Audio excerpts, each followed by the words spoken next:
ॐ Needle. Shriram Ram रामेति रमे रामे मनोरमे सहस्रनाम तत्तुल्यं राम नाम वरानने।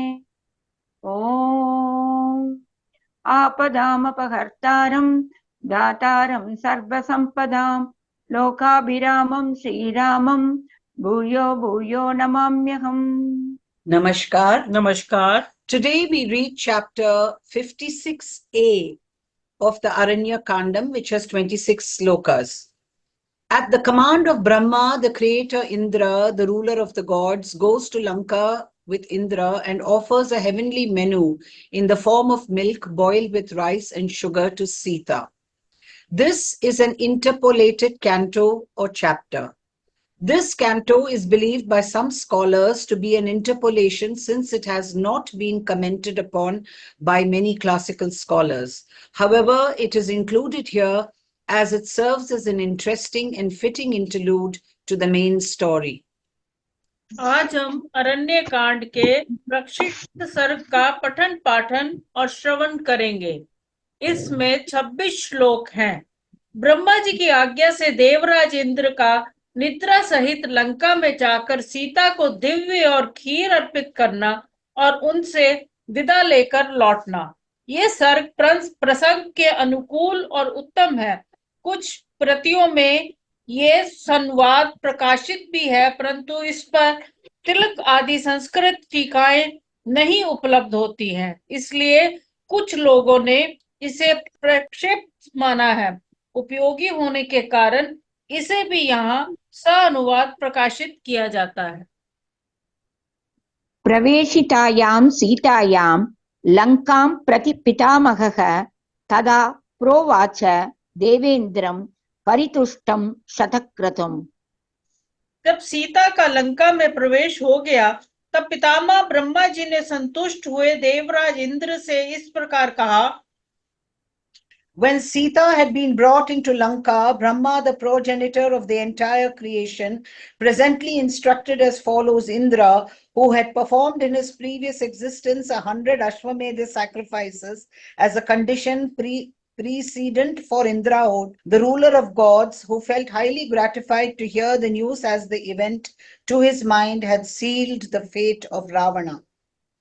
त्रिलोक्यस्य हितार्थाय रक्षसा महिताय च लंकां प्रवेशिता सीता रावणेन दुरात्मना। देवराज तीनों लोकों के हित और रक्षा राक्षसों के विनाश के लिए दुरात्मा रावण ने सीता को लंका में पहुंचा दिया। To the good of the three worlds and the detriment of ogres, Sita has been brought by the evil-minded Ravana into Lanka. पतिव्रता महाभागा नित्यं चैव सुखैदिथा अपश्यन्ति च भर्तारं पश्यन्ति राक्षसी जनम।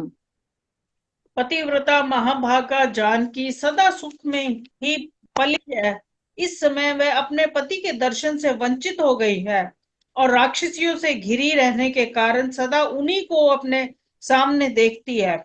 उनके हृदय में अपने पति के दर्शन की तीव्र लालसा बनी हुई है। राक्षसिभिः परिवृता भर्तृ दर्शन लालसा निविष्टा हि पुरी लंका तीरे नदन दीपते। लंकापुरी समुद्र के तट पर बसी हुई है। वहां रहती हुई सीता साध्वी सीता का पता श्री रामचंद्र जी को कैसे लगेगा? The highly blessed Sita, who is pledged to the service of her Lord and has ever been brought up in comfort, is now unable to see her husband and sees all around her ogresses alone, surrounded as she always is by them, and is eager to see her husband. The city of Lanka is located on the brink of the ocean, the lord of the rivers and the streams. कथं ज्ञास्यति तां रामः तत्रस्तां ताम् अनिन्दितां दुःखं संचिन्तयन्ति सा बहुशः परिदुर्लभा।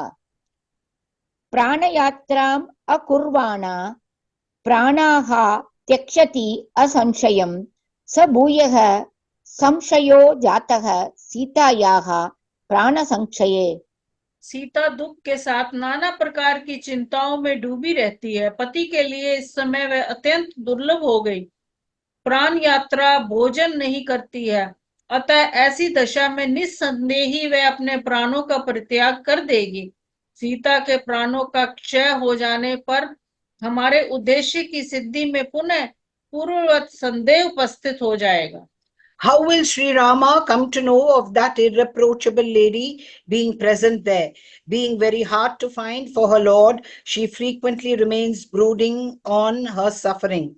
Nay, failing to support her life by refusing any nourishment, she will undoubtedly give up the ghost. In the event of Sita's life coming to an end, doubt will arise again about the success of our plans.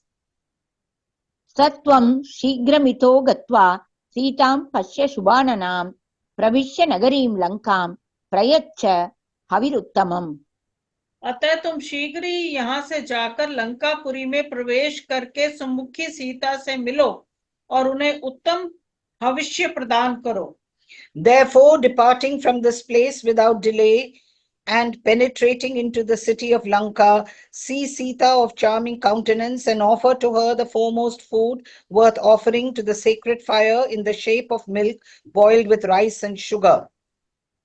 एवमुक्तो अथ देवेन्द्रः पुरीं रावणपालिताम् आगच्छन् निद्रया सार्धं भगवान् पाकशासनः। ब्रह्मा जी के ऐसा कहने पर पाक शासन भगवान इंद्र निद्रा के साथ लेकर रावण द्वारा पलित लंकापुरी में आए। Commanded thus by Brahma, the glorious Indra, the tamer of the demon Paka, the ruler of gods, presently reached along with Nidra, the deity presiding over sleep, the city of Lanka, protected by Ravana. निद्रां चोवाच गच्छ त्वं राक्षसान् सम्प्रमोहय। सा ततोक्ता मघवता देवी परमहर्षिता। वहां आकर इंद्र ने निद्रा से कहा, तुम राक्षसों को मोहित करो। इंद्र से ऐसी आज्ञा पाकर देवी निद्रा बहुत प्रसन्न हुई। देवताओं का कार्य सिद्ध करने के लिए उन्होंने राक्षसों को मोह निद्रा में डाल दिया। Indra commanded Nidra as follows: Depart you and stupefy the ogres by burying them in deep sleep.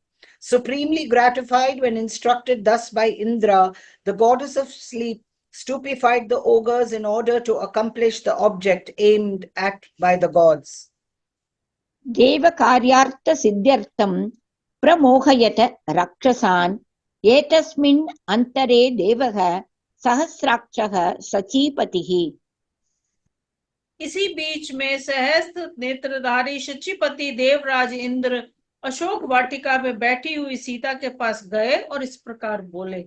In the meanwhile, Indra, the consort of Sachi, the thousand-eyed god, approached Sita residing in the Ashoka grove and spoke to her as follows.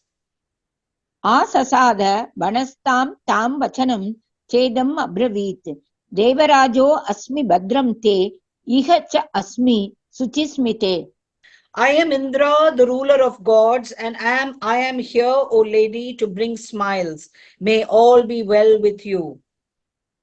अहं त्वां कार्यसिद्ध्यर्थं राघवस्य महात्मनः सहायं कल्पयिष्यामि मा शुचो जनकात्मजे। I will render assistance to you in order to accomplish the object of the high-souled Sri Rama, a scion of the Raghuvamsha. Pray do not grieve, O daughter of Janaka. पवित्र मुस्कान वाली देवी, आपका भला हो।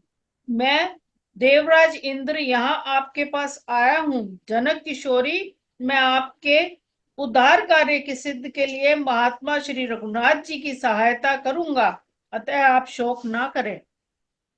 मत् प्रसादात् समुद्रं स तरिष्यति बलैः सह मयैवेह च राक्षस्यो मायया मोहिताः शुभे। वे मेरे प्रसाद से बड़ी भारी सेना के साथ समुद्र को पार करेंगे। शुभे, मैंने ही यहाँ इन राक्षसियों को अपनी माया से मोहित किया है।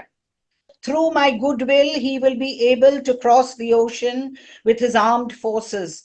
Nay, by me alone have the ogresses been stupefied by dint of Maya, my enchanting potency here, O good lady. तस्माद् अन्नमिदं सीते हविष्यान् नमहं स्वयं स त्वां संगृह्य वैदेही आगतः सह निद्रया। विदेही नंदिनी सीते, इसलिए मैं स्वयं ही ये भोजन, ये हविष्यान लेकर निद्रा के साथ तुम्हारे पास आया हूँ। Therefore, procuring this food fit to be offered as an oblation to the sacred fire, I have personally come to you with Nidra, O Sita, princess of the Videhi territory. एतत् अत्स्यसि मत्हस्तान् न त्वां बाधिष्यते शुभे क्षुधा तृषा च रम्भोरु वर्षाणम् अयुतैरपि। शुभे रंभोरूप, यदि मेरे हाथ से इस भविष्य को लेकर खा लोगी तो तुम्हें हजारों वर्ष तक भूख और प्यास नहीं सताएगी। If you partake of this from my hand, O good lady, neither hunger nor thirst will trouble you, O lady with charming limbs, even for a myriad of years. एवमुक्ता तु देवेन्द्रम् उवाच परिशङ्किता कथं जानामि देवेन्द्रं त्वाम् इहस्तं सचीपतिम्।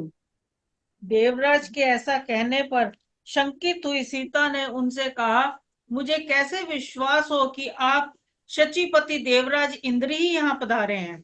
Full of misgiving when requested as aforesaid by Indra, Sita for her part replied as follows to Indra, the ruler of the gods. How can I know you to be the ruler of the gods, the lord of Shachi, present here? देवलिङ्गानि दृष्टानि Ram Lakshman सन्निधौ तानि दर्शय देवेन्द्र यदि त्वं देवराट् स्वयं। देवेंद्र, मैंने श्री राम और लक्ष्मण के समीप देवताओं के लक्षण अपनी आंखों देखे हैं। यदि आप साक्षात देवराज हैं तो उन लक्षणों को दिखाइए। The distinguishing marks of gods have been seen by me in the presence of Sri Rama and Lakshmana.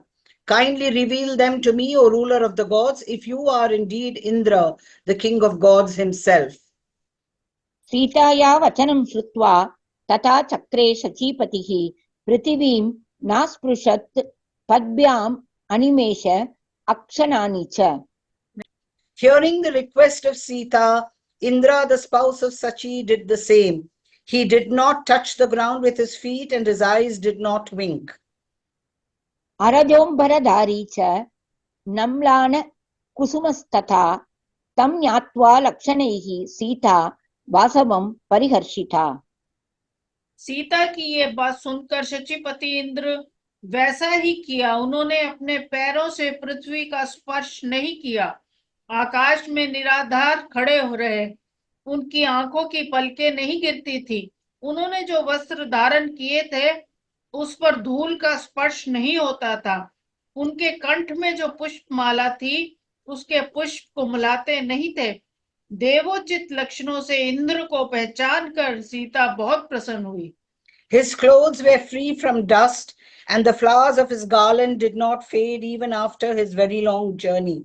Greatly rejoiced to recognize him by his distinguishing marks to be no other than Indra. उवाच वाक्यं रुदति भगवन् राघवं प्रति सह भ्रात्रा महाबाहुः दृष्ट्या मे श्रुतिम् आगतः। वे भगवान श्री राम के लिए रोती हुई बोली, भगवान, सौभाग्य की बात है कि आज भाई सहित माँ भाऊ श्री राम का नाम मेरे कानों में पड़ा है। Sita spoke as follows to Indra, shedding tears for Sri Rama, scion of the Raghuvamsha. The mighty armed prince Sri Rama with his younger brother Lakshmana has by good luck reached my ears in the form of their names. यथा मे श्वशुरो राजा यथा च मिथिलाधिपः तथा त्वाम् अद्य पश्यामि स नाथो मे पतिः त्वया। मेरे लिए जैसे मेरे ससुर महाराज दशरथ तथा पिता मिथिलेश नरेश जनक है, उसी रूप में आज आपको देखती हूँ। मेरे पति आपके द्वारा सनात है। I view you today to be the same as my father-in-law, the late king of Ayodhya, and as my father, the sovereign ruler of Mithila, my lord, Sri Rama has found a protector in you. तवाज्ञया च देवेन्द्र पयोभूतमिदं हविः अशिष्यामि त्वया दत्तं रघूणां कुलवर्धनम्। देवेंद्र, आपकी आज्ञा से मैं ये पाय स्वरूप भविष्य दूध की बनी हुई खीर जिसे आपने दिया है खाऊंगी। ये रघुकुल की वृद्धि करने वाला हो।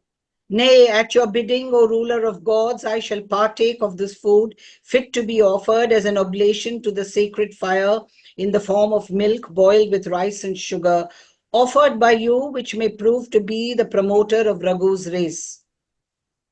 इन्द्रहस्तात् गृहीत्वा तत् पायसं सा शुचिस्मिता न्यवेदयत् भर्त्रे सा लक्ष्मणाय च मैथिली। इंद्र के हाथ से उस खीर को लेकर उन पवित्र मुस्कान वाली मैथिली ने मन ही मन पहले उसे अपने स्वामी श्री राम और देवर लक्ष्मण को निवेदन किया और इस प्रकार कहा। Taking that preparation of milk and rice sweetened with sugar from the hands of Indra, that renowned princess of Mithila of bright smiles mentally offered it to her husband and her brother-in-law, Lakshmana, in the following words. यदि जीवति मे भर्ता सह भ्रात्रा महाबलः इदम् अस्तु तयोः भक्त्या तदाशनात् पायसं स्वयं। यदि मेरे महाबली स्वामी अपने भाई के साथ जीवित हैं, तो ये भक्ति भाव से उन दोनों के लिए समर्पित है। इतना कहने के पश्चात उन्होंने स्वयं उस खीर को खाया। If my husband, who is possessed of extraordinary might, is yet alive with his younger brother, let this food offered with devotion by me conduce to their gratification. Then she partook of it herself.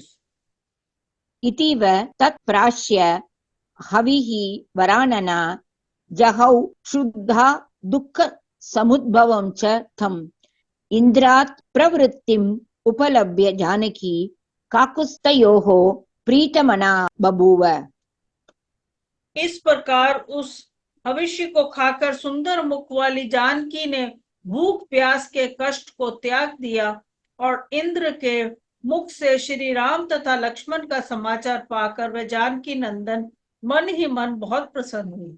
Having thus partaken of that food fit to be offered as an oblation to the sacred fire, Sita, the daughter of King Janaka, who was possessed of a charming countenance, bade adieu to the agony caused by the pangs of hunger and experienced by all hunger-stricken creatures, and felt delighted in mind to gather from Indra the news of Sri Rama and Lakshmana, the two scions of the Kukusta. स चापि शक्रस्त्रिदिवालयं तदा प्रीतो ययौ राघवकार्यसिद्धये आमन्त्र्य सीतां स ततो महात्मा जगाम निद्रा सहितः स्वमालयम्। तब निद्रा सहित महात्मा देवराज इंद्र भी प्रसन्न हो सीता से विदा लेकर श्री रामचंद्र जी के कार्य की सिद्धि के लिए अपने निवास स्थान देवलोक को चले गए। Taking leave of Sita, the set celebrated and high-souled Indra too, accompanied by Nidra, then joyously left forthwith for the heaven world in order to accomplish the purpose of Sri Rama, and reached his own abode in Amravati, the capital of heaven. इत्यार्षे श्रीमद् रामायणे वाल्मीकीये आदिकाव्ये अरण्यकाण्डे प्रक्षिप्तः सर्गः। इस प्रकार श्री वाल्मीकि निर्मित अश्व रामायण आदि काव्य के अरण्य कांड में परिक्षिप्त सर्ग पूरा हुआ। Thus ends the interpolated canto in the Aranya Kandam of the glorious Ramayana of Valmiki, the work of a rishi and the oldest epic. ओम श्री राम राम रामेति रमे रामे मनोरमे सहस्रनाम तत्तुल्यम् राम नाम वरानने। Om Apadam Apahartaram Dataram Sarva Sampadam Lokabhiramam Shri Ramam Bhuyo Bhuyo Namamyaham. Dhanyavad. धन्यवाद।